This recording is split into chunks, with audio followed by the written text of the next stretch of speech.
Alam mo, yung mga kaibigan mo, malalaman mo kung totoo yan, kung masaya yan sa tagumpay mo.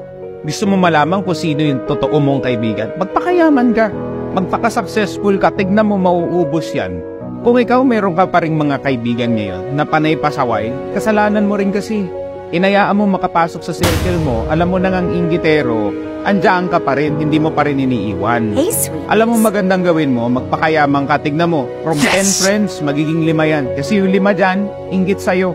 Every time na magbibigay ka ng konting sharing ng success mo, kita mo, sisingit yan, hindi ka pagsasalatian yan. Pag ikaw ay nakaalis sa meeting place nyo, tignan mo, ichichismis ka pa, hindi tunay na kaibigan.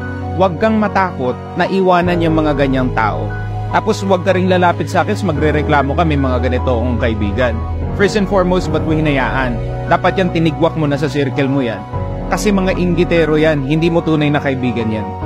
Alagaan mo ang circle mo, at para ma-filter out ang friends mo, magpakayaman ka. Tignan mo, kukunti kaibigan mo, pero napakataas ng kalidad. You don't need too many friends.